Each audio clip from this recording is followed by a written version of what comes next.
Now that my brain is a little less melted, we're going to start off where we were before, and I'm going to continue on molding and such. I went ahead and cleared the guidelines before we ended the video last time, so that it would be a little cleaner in here.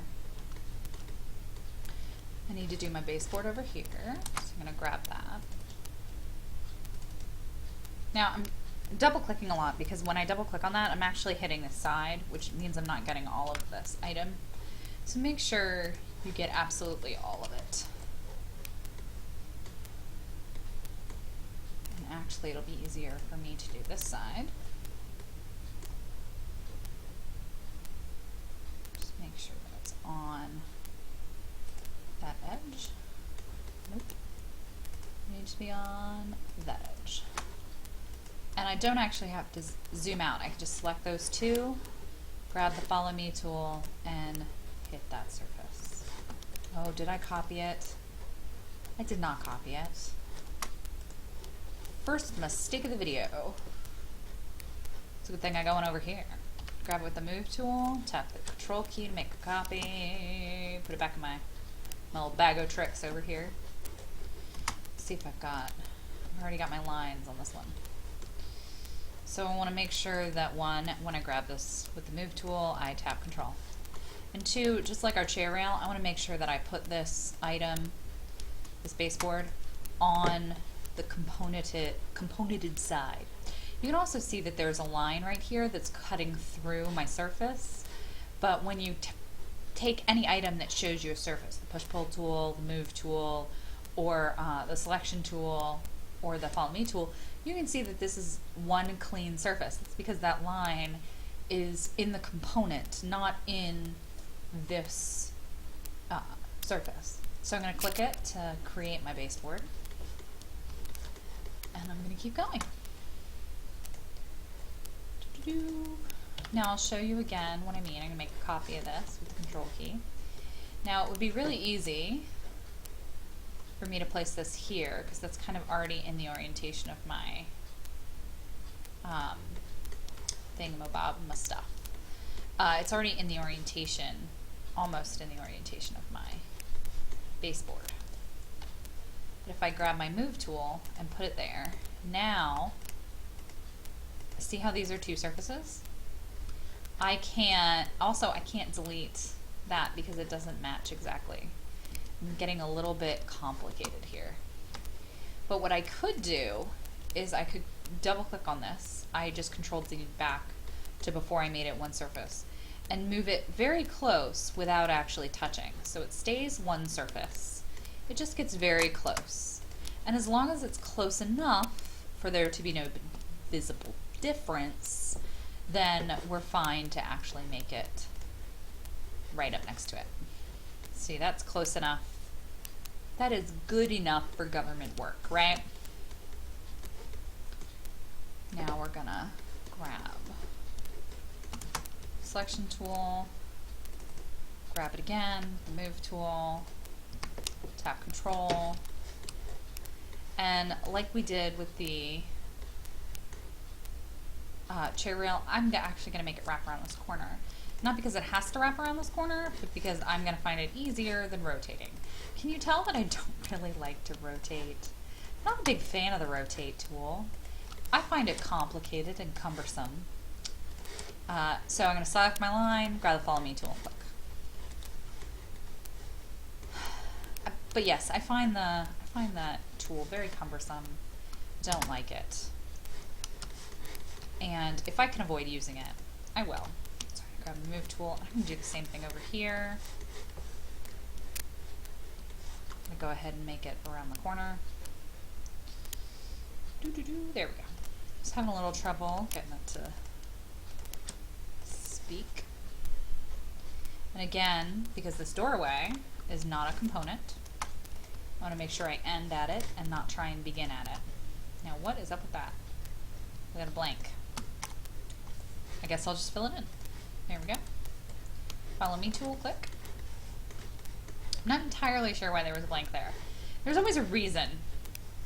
In SketchUp, if there's any funny geometry going on, There's always a reason that that funny geometry exists. It's not just there for no reason. That isn't how it works. But sometimes the reason isn't really apparent. Oh, I keep hitting the caps lock key instead of the shift key. So for those of you who are noticing the hotkey bar, you're going to see that sometimes I don't actually get the right thing happening. You know what I'm going to do? I am not going to put baseboard inside of the fireplace. Whoop. Had to do a little thinking there. So I'm going to end my baseboard there. And I'm also not going to do baseboard in the middle of the fireplace, which means I'm going to delete that line. And my baseboard is going to end up being along this line right here. Now, I don't know why I'm selecting it. I still have to put my baseboard in place. Oh, fudge. I messed up again. Grab the move key, tap control. And if you do this, make sure that you replace your backup before you use it again. Because if you spend all that time and trouble trying to make this piece correct, and then you just mess it up again, that's not my fault. Also, while I'm here, since I just rotated this piece to be on this wall, I'm just going to duplicate it. Also because I've already made both these sets of lines, that there's really no use in me doing it separately. I'm also pretty big on being efficient. I like to do things as quickly as possible. So I'm going to try and make this pretty efficient. For instance, if I was doing this on all four sides of an object, I would definitely just select that surface by double clicking. And then I would get a selection all the way around it. Alright, so there's my baseboard. Now the chair rail is going to go all the way across, which is why I didn't want to do, well, I guess I probably should have done that line, done the chair rail, and then done my baseboard. And then I wouldn't have had to worry about that. Fudge. Actually, this is going to be, since I can't get my cursor on the back wall of that, this is actually going to be pretty difficult for me to do. Oh wait, I can right here. There we go. 2 foot 10. And since that is actually this back wall, you can see that I can see that line. What I was worried about, now I'm going to draw my line at 2 foot 10, which I haven't done in a while. But remember that you want to make sure that you're on the face and that you connect with all of the items and that your line is a continuous line.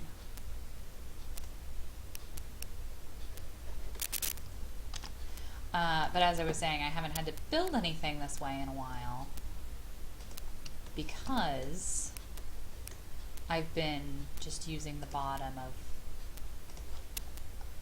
of the wall, and I probably could have done that here, but I guess I got a little preoccupied. I'll skip this step. Don't judge me too harshly. Okay, and that is all. That's all the lines. Again, we want to start from over here because over there is where the component or the non-componented thing is not. I want to grab the top corner and tap control.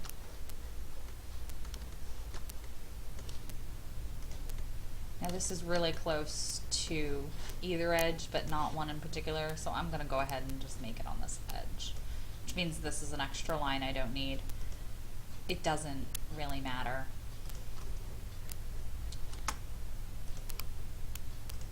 I'm going to select that line all the way around. Now one of the interesting things is that this is not in the component. You can see that, obviously.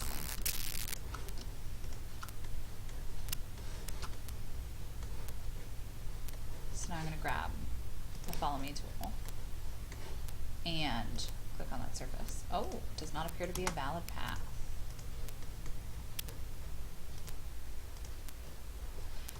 If you get that a lot, it's actually a pretty good method to grab this and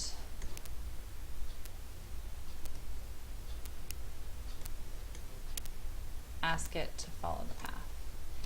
And when you do this, you're going to find where the fault is in your path. So did you forget to select one of the lines, or is one of your lines not continuous? It looks like I forgot to select a line. Because, oh,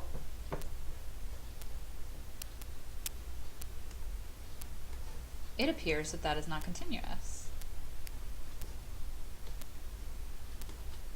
That is not continuous. Somehow, this line does not meet that line.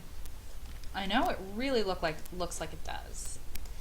And you can see that there were two lines there. It really, really looks like it met that line. But it did not. And it's usually easier to just try and redraw that line. But occasionally you'll meet mistakes like that. In a dark alley, they'll offer you candy. Don't take it. Okay, follow me tool. Click. And now we have that. I'm going to grab the eraser tool and heal that surface so that it's nice and nice. Nice, yes, nice. Maybe getting a little goofy. Okay. Now we need to put crown molding there. So I'm going to grab the crown molding surface, double click, move tool. I'm going to grab the top corner, the top inside corner, and tap control. And now I'm going to put it under here. I'm going to put it so that I'm on that surface. Make sure that I'm on the surface. And then I'm going to rotate it from here.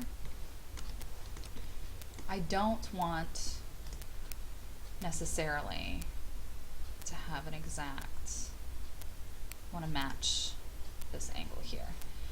I don't necessarily need this to be in the exact right place in order to rotate it, but it's helpful. So this is close. If I rotate it, grab my center point, grab my handle, and rotate until that's flat on the wall. There we go. That's close enough. So I'm going to grab the line tool and trace this puppy up here. I should also mention that I can't select the surface and get its bounding edges because it's inside of a component. So there are trade-offs to making a component and especially in making your molding outside of your component rather than inside of your component. I need to select my line again. Often I find these trade-offs to be 6 of one, half dozen of another. You can make these inside your components, and you can make them in different files before you bring them over. There's no necessary reason for you to wait to make this, except that I wanted you to make it all at the same time for this project. Yay. Now, what would have been smart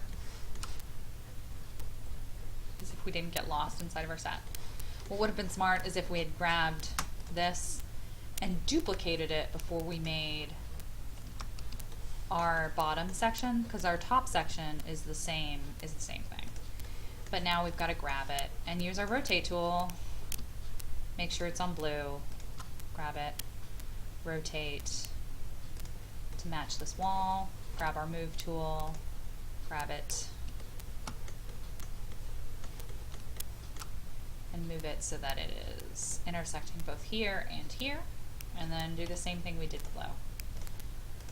We can't do our original line because even though these two sides look relatively similar, we know because we built this fireplace that they're not. They're pretty much completely different sizes, and it wouldn't work at all. Again, if you accidentally grab the fireplace, hold shift, continue holding shift, and select the fireplace again, like that, to deselect it. Grab the follow me tool, click on the surface, grab the eraser tool, heal the surface. This is getting really boring, isn't it? Well, if it is getting really boring, that means that you figured it out. Oops.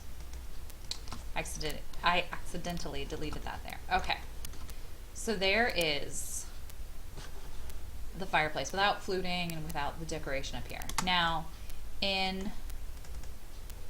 if we go into this and try and make the little squares, I know that that sentence wasn't very complete, so let me try and be a little bit more clear. This right here has squares in the front sides and squares in the side sides of this top part. If we were to try and do that detail right now, you would probably grab the offset tool, double click to get inside, and you'd probably grab the offset tool and say, hey, I want to offset inside here. But that is not how that works. You see that? That's part of that trade-off I was talking about. However, now that you do have these other things made, it's very easy to recreate that geometry inside. And now, if I try and offset that, whoa, oh, oh no, oh no, oh no.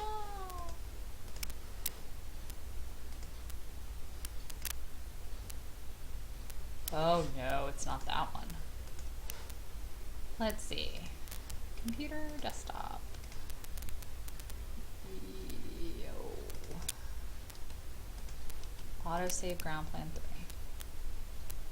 Let's see how far back.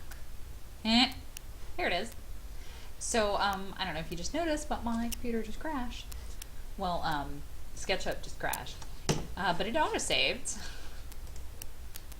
And it autosaves just before it died. So thank you, SketchUp. I'm going to save that. And just to let you know, if it does crash on you, a really good thing to do is to check in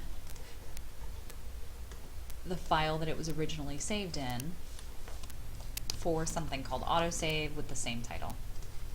But anyway, if you were to go inside and use that geometry, you can easily make those lines. Grab the push-pull tool, push in half an inch, and 1.5, which is half an inch. I just didn't want to find it. So again, since you've already made the geometry, you can reference it outside of the component and click and make lines very fast and easy. 1.5, push pull. I'm just going to double click so it redoes the same thing I did before. I meant to do that with the offset tool, but it didn't like me very much.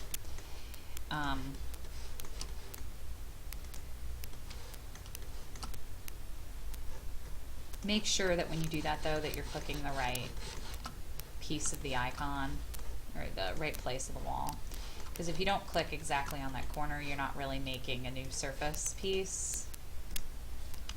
Again, I should just double click. Oh, that's big. Oh, that's what it looked like though. It's one of those things that it's probably been a long time since I've actually designed this, so I'm not really sure what it's supposed to look like. This time I'm going to do both the tops and these two sides to be a little bit more efficient, and then rotate up and do both the bottoms. This is one of those times where, again, you have to be really careful. I can grab the offset tool,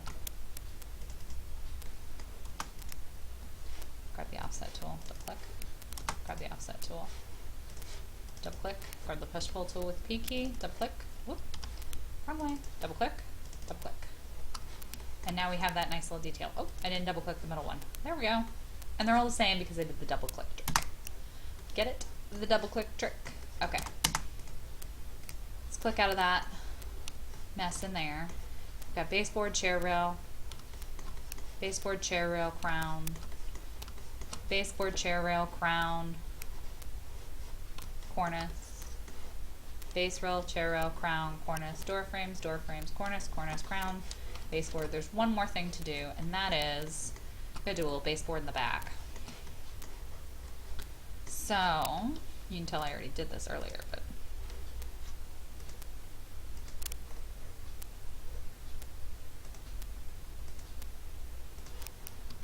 we're gonna do it again. One line. These walls are particularly difficult because you have to work at getting a good angle and not letting all this stuff get in your way. So all we need is the baseboard. The baseboard is 1 inch. It's a rectangle, so you can also, if you really feel like it, draw a rectangle. And you can draw that rectangle to be, now I want this rectangle to come out this way, but it's a little difficult to make it, so I'm going to actually make it coming in this way. And you can see the dimensions say it's 5 inches wide and 8 inches tall. I'm going to ask it to be negative 0.5 inches wide, which means it's going to go the other way ½ inch, which is what I want, by 8 inches tall. And there's exactly what I need. So I'm going to grab the selection tool, select the lines I need, follow me tool, select the surface I just created. Merry Christmas to me. I'm going to zoom out until I get a better hold on the situation and get over in this other corner. And this is the last bit of geometry we need to make. I'm going to do the same thing I did before. I'm just going to make, I'm going to attempt to make this, but I'm going to make it negatively. I'm going to make negative 0.5 inches, 0.5 inches, comma, 8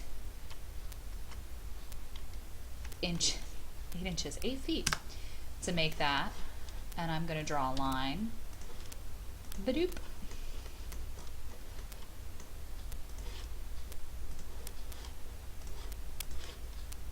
Boop. Okay, select that line. Here we go, follow me tool. And we have baseboard. All right, everybody. Edit, delete guides. Selection tool, delete these things I don't need. Oh. Selection tool, delete these things I don't need. And that's it. That is all my molding on my bookshelves, my baseboard, that's everything. So next we're gonna put it in the theater model and I'm gonna show you how to decorate it.